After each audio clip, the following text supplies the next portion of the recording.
नमस्ते, आपका हमारे चैनल में स्वागत है।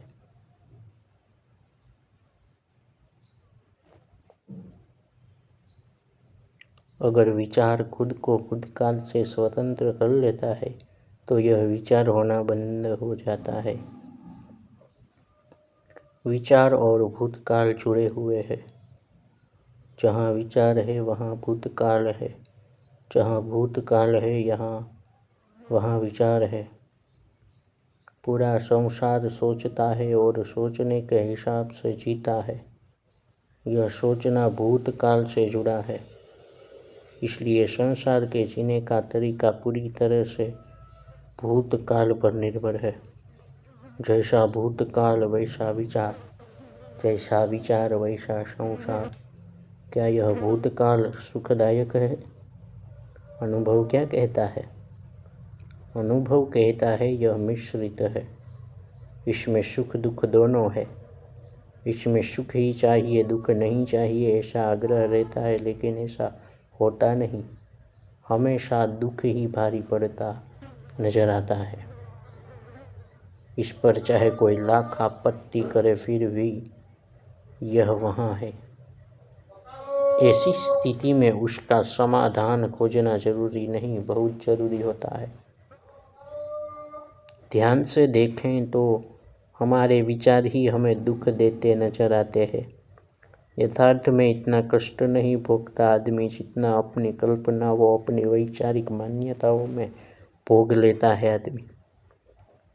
इससे छुटकारा चाहिए तो वह मिलता नहीं, जिससे छुटकारा चाहिए तो वह मिलता नहीं।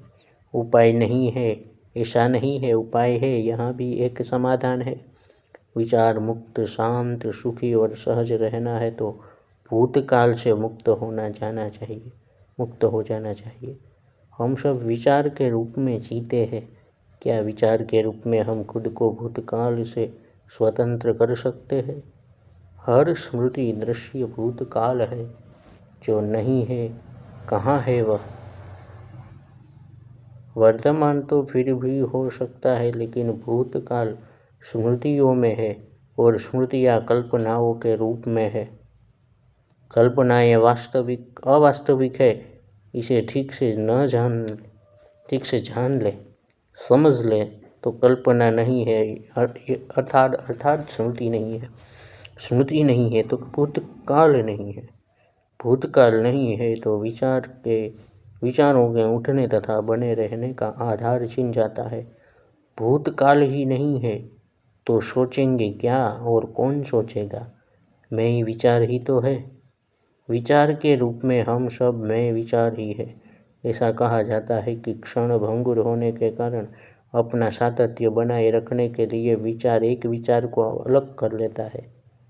यह वही मैं विचार है जो खुद को अन्य विचारों से श्रेष्ठ मानकर उन पर फैसले सुनाता है कि यह विचार ठीक है, यह विचार ठीक नहीं है। विचार तो सतत उठते हैं और मैं विचार या मैं विचार के रूप में हम अपनी प्रतिक्रिया देते रहते हैं। इससे आने वाले विचार वापस जा नहीं पाते, हमारी प्रतिक्रिया उन्हें रोक लेती है। कदाचित विचारों के विषय बदलते रहे मगर विचार जारी रहता है। यह जब तक है शांत, सहज, सुख रूप निर्विचार अवस्था सुलभ नहीं होती। इससे बेचैनी बनी रहती है। अमन चैन हो तो सब कुछ स्वाभाविक हो। हाँ, निर्विचार के लिए विचार से कुछ नहीं होता, वह भी विचार ही है। सभी विचारों को बने रहना मैं विचार पर निर्भर है और मैं विचार भूतकाल पर निर्भर है। हम सब मैं विचार की तरह है, इसलिए इस रूप में होना समाप्त करने के लिए भूतकाल से खुद को मुक्त करने की आवश्यकता उत्पन्न होती है। भूतकाल नहीं होगा तो मैं विचार रूपी हम भी नहीं होंगे, वास्तविक सुख शांति होगी। क्या मैं विचार खुद को भूतकाल से स्वतंत्र कर सकता है? क्या विचार रूपी मैं अपने को भूतकाल से आज़ाद कर सकता हूँ? तब मैं विचार नहीं हूँ। मैं विचार नहीं हूँ तो कोई विचार नहीं है।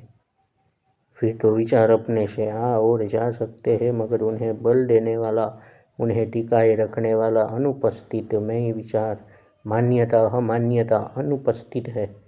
मैं विचार अपनी छवि इमेज बना लेता है, इसका आधार भी भूतकाल ही होता है।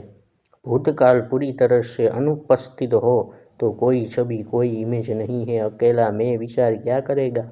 फिर वह भी मैं नहीं है, केवल विचार है। जैसे सभी विचार ऐसे मैं विचार, मैं तुम यह सब विचार ही है।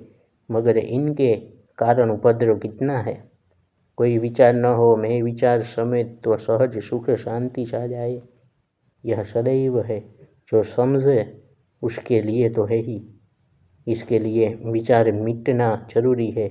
इसके लिए मैं विचार को मिटना चाहिए जो संभव है। अगर खुद को भूतकाल से स्वतंत्र कर लिया जाए, जो कि कल्पनाओं में होता है, वास्तव में नहीं। वास्तव में तो वर्तमान ही है। जब भूतकाल गुजरा, वर्तमान के रूप में गुजरा। जब भविष्य गुजरेगा, वर्तमान की तरह गुजरेगा। और वर्तमान तो वर्तमान के रूप में गुजर ही रहा है। सारी गड़बड़ी मन के कारण है, जो अपना मनोवैज्ञानिक समय निर्मित करके जीता है। इससे सदा रहने वाले वर्तमान से ध्यान हट जाता है। वर्तमान की शक्ति, पावर ऑफ नाउ को जानना हो तो वर्तमान में ही रहना पड़े।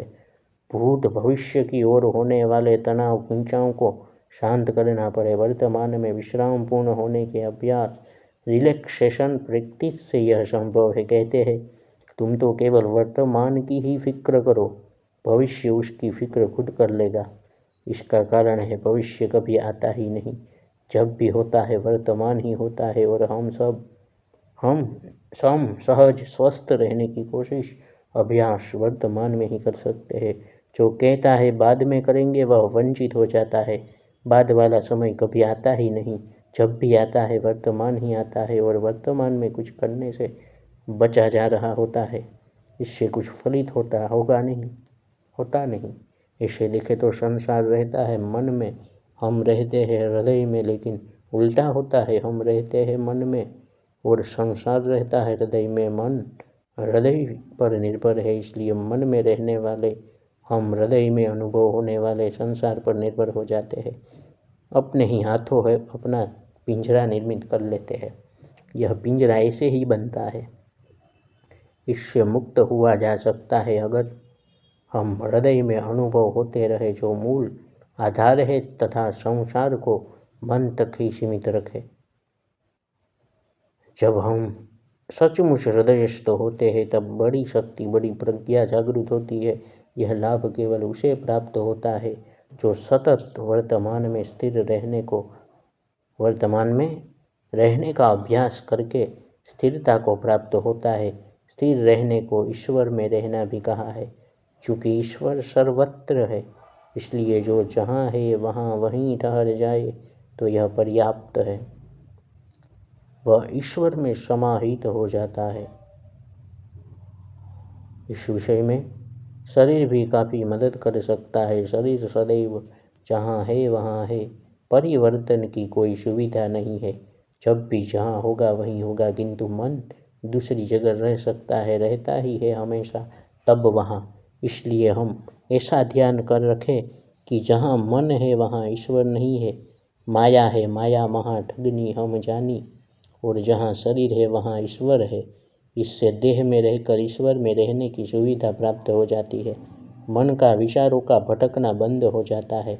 फिर हम ही नहीं, जो भी जहाँ भी है, पशु पक्षी, पेड़ पौधे, नदी पर्वत, सूर्य चंद्र, सब ईश्वर में ही है। अर्जुन को विराट स्वरूप के दर्शन कराते समय श्री कृष्ण ने कहा, हे अर्जुन, अब इस मेरे शरीर में एक जगत स्थित चराचर सहित संपूर्ण जगत को देख, तथा और भी जो कुछ देखना चाहता हो सो देख, सब कुछ उसमें है।